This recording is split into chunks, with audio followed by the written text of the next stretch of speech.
Hello, everyone. It is Whitney K, your host of the Uno Mas podcast, and we're back again today to talk about blogging in 2024 and how to get started. Blogging is such an amazing tool to get you notarized, to get recognition for your efforts and your content, and to get really just so many things. I'm like drawing a blank. But, anyways, before I get started, sorry about yesterday. I know many of you were expecting me to come on live yesterday. However, my little girl is sick. And so she's actually been sick since Sunday. And I don't know what is going on. She has been carrying a fever, low grade fever, runny nose, cough, just nasty stuff. So she has been home honestly all week. Monday they were off because of the holiday. And then she's been home all week. She's even home today. But my husband ran out with her really quick and they will be back soon. But, anyways, as I said, I am here to talk to you today about growing your business with blogging in 2024 and how to really get started. I've got a lot to cover with you today. I have a bunch of notes to make sure that I hit all these points. And I just want to make sure that I sorry, I had to turn that off. Okay. So I just want to make sure that I'm hitting all these points with you today. So I have a bunch of notes. So, have you ever thought about blogging? Have you started blogging, but maybe you stopped and you thought maybe this is too much work? I have been there. So when I first started blogging years ago, I bit off more than I could chew. And then I revisited blogging at a later date. When did I start blogging again? I want to say it was a couple years ago. And I created a system, a posting system, calendar, whatever you want to call it, that really fit with myself and what I best aligned with, and it just worked and I felt really good about it, and I was posting on a consistent basis, and I started seeing really good results from the blogs that I was doing. I was doing brand collaborations, I was doing affiliate marketing through my blogs.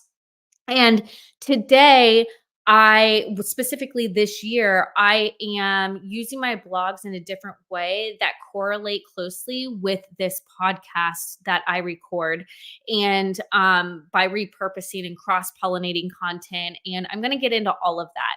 But first and foremost, why can blogging benefit you? What is the purpose of blogging for your business, especially for those of you that have heard about blogging, maybe you've considered doing it, but you haven't really jumped full force into it? Well, number one, it creates credibility and authority in your industry and in your niche. So, if you are writing about your industry and your niche or topics related to it on a consistent basis and giving your take and giving your input or analyzing certain things or teaching and giving people value through your written word through a blog, this will continuously grow your credibility and authority. It also increases your visibility and SEO, or search engine, I should say SER, search engine ranking. So, by writing consistently, especially if you do this on your own personal website, you are allowing the Google crawlers or web based crawlers, so to say, that whenever but anybody goes to search anything on the internet, if your blog contains the keywords that are being searched, you have a higher probability of your blog showing up as a search result or one of these search results that Google, Bing, Yahoo recommends to people when they are searching. So, obviously, the more content that you're posting, the more frequently that you are posting, the more opportunity you have for your content to be seen. So, it definitely increases your search engine ranking. The third thing is that it engages your audience and it builds community. I love this because one of the things that I absolutely love about blogging is the fact that I have grown a really strong, awesome community through it. Because what I'm doing is whenever I'm writing a blog, it goes off to my email marketing list, and that list is over 8,000 people at this current date and time. And I feel like I'm talking to them in a whole new way. It's better for me than social media content, even though the content on my social media, majority of it does stem from blogs that I write, because I will get into this, but it's easier to take longer form content and repurpose or cross pollinate that content into your social media posting. So, anyways, I love the community aspect from it because I feel like I'm tapping into my community in a deeper way than a simple piece of content on social media can do, because you're writing more, you're sharing more of yourself, kind of like podcasting, kind of like doing video content. If you're doing longer form content, you're exposing yourself to your people a little bit more than you are with a quick pop-up, a quick blurb, a quick videos, 15 seconds, 30 seconds, 60 seconds. You are really sharing more of your mind, your words, your thoughts, your intake, and it really cultivates an awesome community if you know how to bring that community together through email marketing, through Facebook groups or other platforms like Discord, so on and so forth. That's a whole nother training another day. But another thing that blogs will do is, upon building that community, it kind of stems from this organic traffic that blogs allow you to kind of take in from the internet. So because you're writing the blogs and there's a lot of words that the Google crawlers can go, crawl through and read and see if your content is relevant to things that people are searching online. If you're also putting on Pinterest and other social media accounts, right? You are going to naturally get people from all these different places coming to read your blog. And if they read it once and they click to jump into your community, that's great. If they need to read a couple blogs before they jump and get into your community, that's great. But ultimately, it's all coming from organic traffic. Now, yes, you can do paid collaborations. You can, hire ghostwriters or guest bloggers to come in and pay them, a nominal fee to come in and write a blog and help them and have them, based on you paying them, push it out to their audience to drive traffic back to your blog. But ultimately, disregarding all of those types of marketing efforts, your blog genuinely can attract a lot of organic traffic that you ultimately don't have to pay for. And I love this about blogging. The next thing is the opportunity to monetize your blog. So, if you can prove that you have a certain amount of subscribers or readers on an ongoing basis, or you're growing an email list that's tied into your blogging efforts, then you can proposition that and leverage that for a brand collaboration, for monetization. So you can do affiliate linking if you are an affiliate with, oh my gosh, you can be an affiliate basically with anything and everything these days. I think I'm an affiliate with everything that I use and love, because why wouldn't I be? If I love it and I'm using it and I'm going to share it with other people, then yeah, I mean, I'll take a kickback. Wouldn't you? I mean, I don't think there's anything wrong with that. It's sharing things that you love and the company rewarding you in that share. So you can do affiliate marketing, you can do brand collaborations, you can guest blog on other people's blogs. There's a lot of things that you can do. You can incorporate your podcast and your YouTube into your blog. That also kind of spikes up monetization through those platforms. So there's all these different routes and avenues that you can take to kind of monetize the blogs that you are writing. Another reason why you would want to blog in 2024, or ever for that matter, would be to enhance your social media strategy. So as I was saying just a minute ago, a lot of the blogs that I write, we repurpose those into social media posts. So imagine you doing a podcast or a long form video or a long blog, and say it's a 1,500, 1,200, even an 800 word, 900 word blog, okay, a decently length blog. All of that content can be chopped up into carousels, static posts. You can create mini videos, reels, shorts. There's so much you can do. And I absolutely love this. It's a time saver. I'm huge on time saving. Y'all know, if you've been following me for a minute, that I absolutely love doing the least amount of work that's going to maximize the biggest reach, right? Like I that's just, I love that. I'm a mom, I'm a wife, I'm a multi-business owner, I'm a podcaster, and now diving in more into my YouTube channel. I'm doing all these things. I don't have the time to recreate different pieces of content for different social media platforms every single day and generate new ideas and concepts and all of that jazz. Like, why not take my efforts from a single thing, a video that I'm doing right now, a blog that I'm writing, and chop that up into bits and pieces of social media content that can go to X, that can go to Threads, that can go to Instagram and LinkedIn and Facebook and Twitter. Well, I just said X, but you guys get what I'm saying. So why not do that? It saves time. Okay. This is why I absolutely love blogging. So let's talk now about how you can get started because it's actually very simple. It just takes you doing the small step of getting started and actually doing it with intentional focus and determination and action to get started. So, the first thing is identifying your blog's purpose in your audience. So, I, when I first started blogging, I don't think I really determined what my purpose was. I knew who my audience was, but because I didn't understand the purpose of my blog, I was kind of all over the place.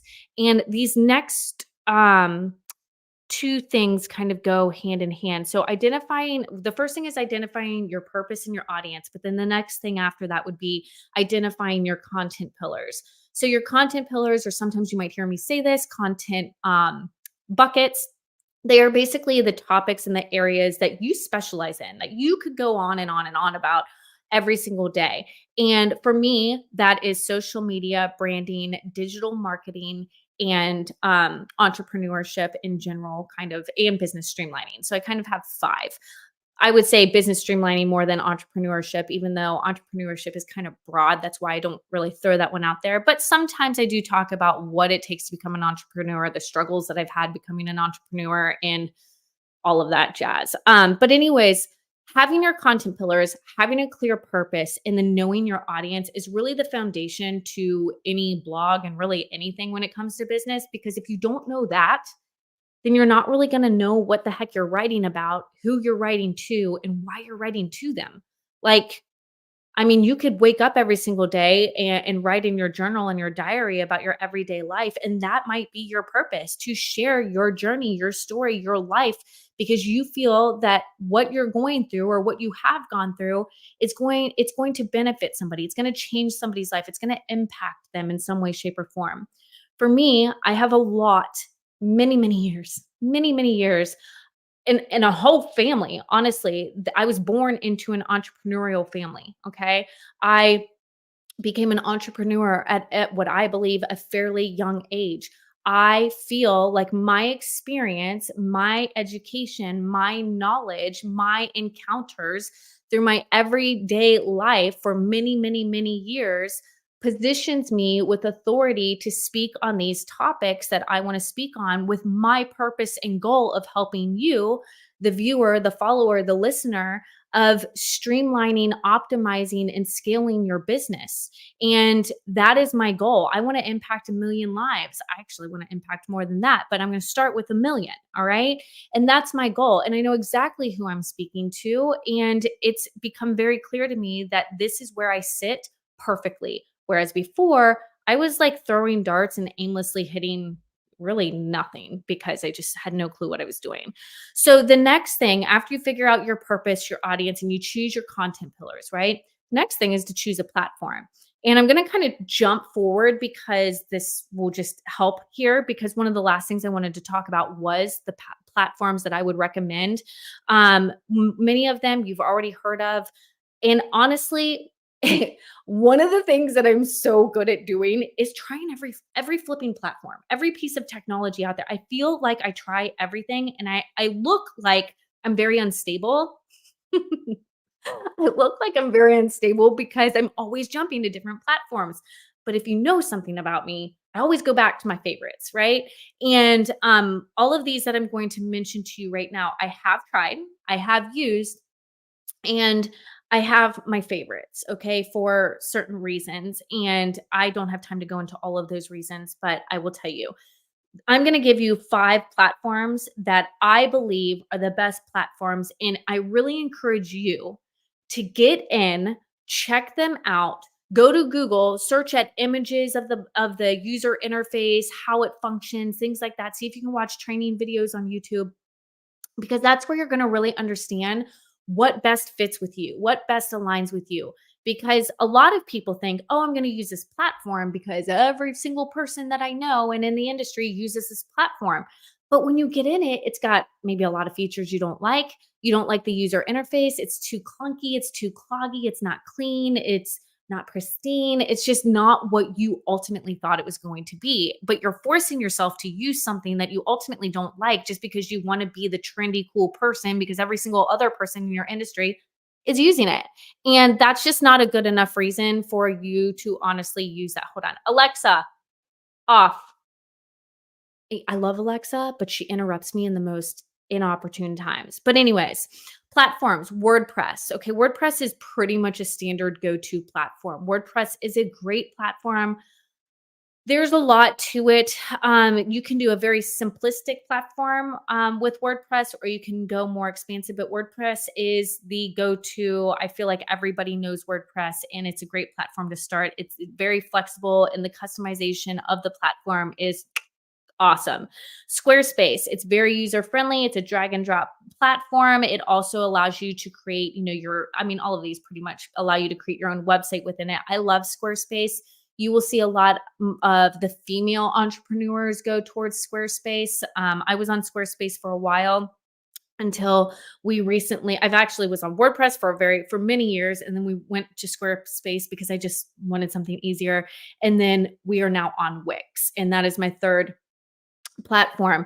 It's easy to use, it's for beginners, it's a drag and drop system, it's functional. I get good traffic on Wix, and I just love how everything on Wix, especially if you're a website designer or a website developer, you're going to go more towards like the WordPress route. But if you know web design and know web developing, but can also appreciate the drag and drop simplicity of templates, then Wix is going to be your jam. So Wix is where you're going to want to hang out. I love this platform. It's so easy to use. We can get blogs up and published in a matter of literally less than 5 minutes. And it's amazing. The next two are not my favorite, but favorites among, I would say, many people that are bloggers. They're up there in regards to the blogging world, and that is Medium. This one is really good for ideal exposure and networking opportunities. And then you have Blogger, which is an Google integrated platform that is very simple. So it really, honestly, I'm not going to go into the perks and the cons of these platforms because I really feel like there's already a lot of videos out there on that. Maybe I will someday, but today's not that day. I honestly would recommend this. Go to Google, go to YouTube. This is one thing I do with all platforms before I give it a go or a try. Most of these have trials before you pay anything, if you were to have to pay anything. But I always go to YouTube first and I look at the platform, like the how-to videos, because it gives me an inside look into what the back end system of the platform is, what I'm going to have to navigate in order to get my blogs up, right? Always start there. Then go to the website, see if there are fees associated, see what the perks are, see what everybody is talking about in regards to blogs and things like that. And then lastly, just give it a go. And you're going to find out what you like. You're going to find out there's people out there that hate Wix, and that's fine. That's perfectly fine. I have clients that are adamant about not using Wix, that only want websites on WordPress, that only want to blog on WordPress. And then I have other people that hate WordPress and want Squarespace, and who hate WordPress and Squarespace and want Wix. So ultimately, just make your own decision based on that. Let's go back to how to get started. So you've chosen your purpose, you've chosen your audience, you've chosen your content pillars, you've now chosen your platform on where you want to post on a frequent basis, and really where you want to build your traffic and your community. And then the next thing is creating a content strategy. So remember at the beginning of this video when I told you when I was blogging years ago, I kind of bit off more than I could chew? Well, that was the case. I committed to blogging Monday, Wednesday, and Friday every single week. I thought that that was going to really increase my SEO efforts, really increase my SER, search engine ranking, really drive more organic traffic, ultimately make me more money. But what I was not prepared for is how flipping exhausting it is. Like I mean, for some companies where they have a team of bloggers, that's great and they can manage that. If blogging is your sole like focus in 2024, you could probably crush this out, specifically now with the help of ChatGPT. My goodness, ChatGPT can write blogs for people like in a matter of seconds. This might be easier today than what it was a few years ago. but I exhausted myself. So now I've created a strategy where we do 2 blogs. I do 2 blogs a week. And I say we because I have a brand and digital marketing agency and my team helps, facilitate the posting and everything like that. But what I do is every single Wednesday, a new blog drops along with a new podcast. And the blog is not anything associated with the new podcast. The blog is completely separate. It's a topic that I wanted to focus on for the week, and it's just written words of my thoughts and my intake and my opinions on things relating to branding, social media, business streamlining, and digital marketing, and a dribble of entrepreneurship and sometimes my life. That's Wednesday. And then on Wednesday, because we do the podcast, that drops on Wednesday, obviously the live podcast. And then I also do a live recording of that podcast on YouTube. Actually, a different podcast. The podcast that's ahead is what I record on Wednesdays, the live recording. And then on Thursdays, a second blog comes out. That is basically a recap of the live recorded podcast that just dropped on YouTube. It's a very quick, short blog, but basically it's a way to take the transcript of the video of the blog, or not the blog, of the video of the podcast, and basically chop it up into a really short, quick podcast. And that's what gets repurposed on Thursday. Actually, I take that back. It's not of the live recording, it's of the actual podcast that just dropped. That's what it is. So a podcast, I'm confusing the hell out of you. Forgive me. Let's follow this again. Wednesdays, I do a blog. This is a blog on any topic that I want to personally do. On Thursdays is another blog. Thursday's blog is the broken up, condensed version of the transcript of the blog or of the podcast that was also posted on Wednesday. I hope you're getting what I'm saying because I'm confusing myself as I say this out loud. But, anyways, it makes sense to me. Okay. That's all that matters. I come up with a content strategy. And based on that strategy, I know what I need to create and what's going to get posted and what out of those long form pieces of content, whether it be a podcast, a video, or a blog, we are going to break up and chop down into little tiny bits and pieces to dribble across all other social media platforms. And it works. So really and ultimately, I am spending time doing 2 big things a week. 1, writing a blog, and 2, planning content for a live recorded podcast that is going to be live on YouTube. Hence, hello, I'm right here right now. That's going to be live on YouTube. And then that gets chopped up and repurposed into social media content and actual podcast that goes out at a later date, videos, shorts, all that jazz. I'm doing 2 big things in a week, but from those 2 main efforts, it's getting chopped up and redistributed. Sounds like a plan, right? Sounds pretty awesome. Yeah, I was exhausting myself. Last year, even, I was exhausting myself showing up on all these platforms and trying to create for all these platforms. And I stopped at the end of the last year and I thought to myself, what am I doing? Like, this is not even enjoyable. This is not fun. I am draining myself trying to create content and become a content creator when ultimately I just want to help people. Like, I just want to educate people. So when I thought to myself, what can I do and really pour my time and efforts into that are going to give me the biggest return on my invested time? Blogging and podcasting. And that's exactly where I'm at today. So once you get started after knowing your purpose, your audience, your content pillars, choosing a platform, the next thing is you're going to want to look at a calendar, whether it's a week or a month, and you're going to want to map out a strategy.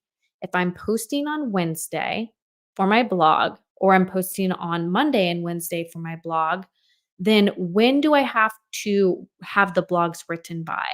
When can I spend time chopping up that content that I just wrote and redistributing it and cross-pollinating it on other social media platforms? Where are you even going to be showing up on social media? All of this stuff has to go into your content strategy. All right. Then after you've got this all ironed out, you want to start writing your blog. But Whitney, I have complete writer's block. I'm stuck. What do I even do? How do I even do it? And what do I even talk about? Well, go back to your content pillars. Then, what I would recommend, use the fabulous flipping tool that we have right now today and ChatGPT.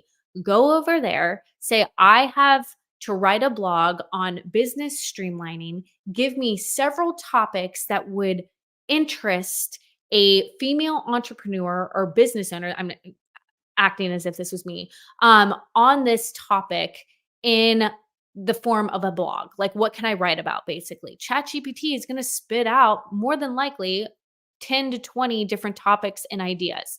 Then you find one that you like and you ask it to help you write out talking points in your blog in relation to this topic that you've chosen. It's going to give you talking points. Then it's upon you to do your own research, to go over and read other blogs, watch other videos, go to books that you've read in the past or books that you have currently on your bookshelf, do some research, go into your own personal experiences and start putting your brain on paper, your thoughts, your intake on paper. And while simultaneously using ChatGPT to either refine what you're putting out there or give you more ideas and inspiration to pour into that blog. Ultimately, if you're using the skill set of ChatGPT as well with yourself, you can create a blog very, very quickly. I have ChatGPT. I will write out an introduction that I want for my blog, and I just need it to be a little bit better worded, or maybe better filled with SEO efforts, search engine optimized efforts in regards to my keywords and things like that. I will even give ChatGPT my entire blog and say, I have this is my main keyword that I want to be searched for on Google. Make sure that this blog contains this keyword throughout it more than what it currently has. And ChatGPT will take my words, rewrite it exactly as needed, and plug in that keyword in areas that it needs to be in order to make sure that my blog is more SEO friendly. I can do a training on this later, but there is so much power in today's tools with AI that can help you position yourself as a credible industry leading blogger. You just have to take the time to get started. And there's so many benefits to it. I think the number one benefit that I've come to realize today is the repurposing efforts of a blog. I don't know about you, but I am all about writing one long blog and taking that single blog and chopping it up into 15 pieces of an Instagram, 15 different posts for Instagram. 15, 5 posts for Instagram, 5 posts for LinkedIn, and 5 posts for Facebook, wherever you want to show up, and breaking it down into like 30 different, X posts. I don't even know what we call those anymore. They're not tweets. What are those? Does anybody know? Comment and let me know because I still don't even know what we call those things. Thread posts. There you can take so much content from your blogging efforts and repost it across so many social media platforms. It is ridiculous. That alone should be purpose enough for you to write a blog or get started writing a blog in 2024, because this will enhance your business in 2024. And with everything that I just shared with you, as far as the platforms that you could possibly go with, how to get started, and really what you ultimately need to focus on, it's really stupid simple. There's not much to it. I think the biggest hurdle you're going to have to get over is you just saying, I'm going to do it, and actually doing it. Like, you have to hold yourself accountable. If you found this valuable, if you want more tips on how to grow your business in 2024, I'm going to encourage you to join my SOS Collective. It's going to be linked in the video description here or on my podcast notes. And I want you to go ahead and click that link. I want you to join us. This is a community of high-level entrepreneurs, female entrepreneurs, and business owners where I coach you on how to streamline your business better, how to save more time in every single week and every single day, realistically, optimize your digital presence, and scale with sustainable strategies and systems in place for your brand and your business. I almost had a brain fart. No, I did have a brain fart. But anyways, I would love to have you join. Our community is awesome. I love these ladies. I'm in there every single day talking to them, mentoring them, and they are also giving their feedback, their growth secrets, and their strategies that they're implementing. And everybody is there growing together. And I encourage you that if this is something you want to take on this year, or something else you want to take on, and you just feel stuck and you just don't even know what to do next, then I'm going to ask you to join us over in the SOS Collective. And I appreciate your time today and jumping in here cheers to you. Here's to blogging in 2024. And I absolutely know you're going to see the success that you desire with it if you just put the time, attention, and action behind getting started. Bye, everyone.